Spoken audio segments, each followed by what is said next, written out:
The fluorescent light above flickered once and died. I stared at the ceiling, tracing cracks like constellations. Birthday cake had never tasted like this, more like cold plastic than frosting. Like, comment, and subscribe Huna Stories for more stories. My phone vibrated, scrolling absent-mindedly through Instagram.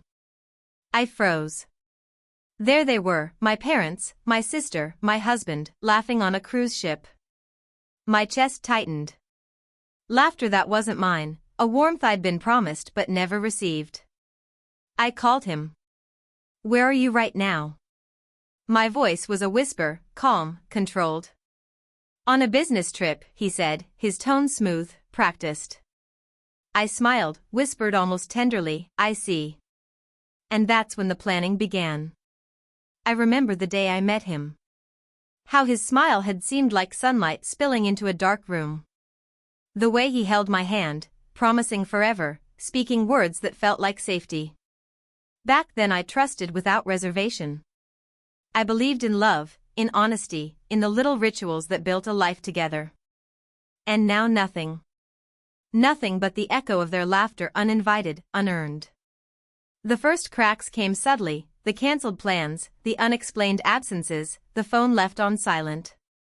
I noticed patterns in his lies, but I held my tongue, observed, collected.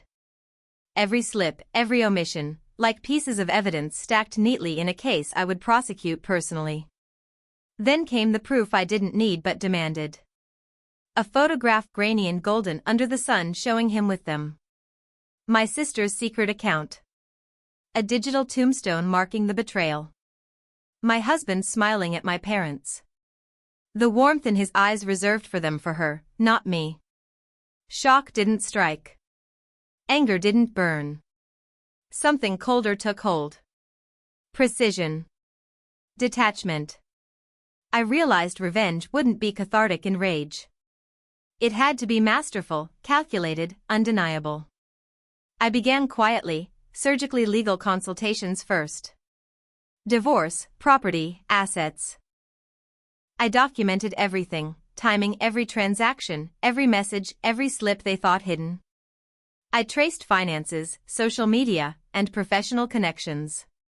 Every thread a weapon, every lie a blueprint for collapse. At first, I acted invisible. Smiles for neighbors, polite nods to friends.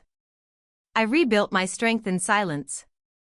I didn't warn him, didn't threaten, I simply prepared. Patience became my ally.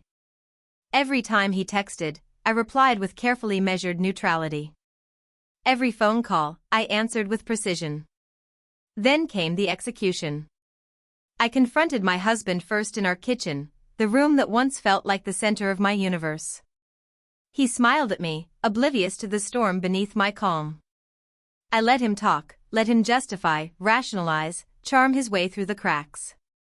"I've been busy," he said. "It's just business." I handed him a folder. He froze. My fingerprints on every page didn't matter. The evidence inside did. Financial accounts he couldn't deny. Texts, dates, photographs. His confidence faltered. His charm evaporated. "You lied," I said softly. "You and they lied. You left me in a hospital bed on my birthday alone." I let the words sink like knives sliding in. He opened his mouth. I didn't let him speak again. "I know everything. Every trip, every smile, every secret." And the beautiful part, he realized too late that the world he'd been controlling had shifted slowly. I watched his empire crumble under the weight of truth, his power dissolve in the exact way he had intended to destroy me. My revenge wasn't loud. It was precise. It was in the silent moments when the bank called him about accounts he couldn't access, when mutual friends whispered questions he couldn't answer, when my lawyer sent documents outlining the life he would never touch again. The final confrontation wasn't dramatic. No shouting, no tears, just the slow, inevitable realization in his eyes. He had lost everything. The warmth, the control, the illusion.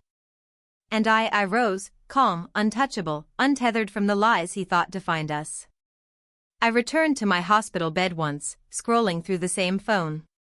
I didn't see them laughing anymore. I saw closure, calculated and complete.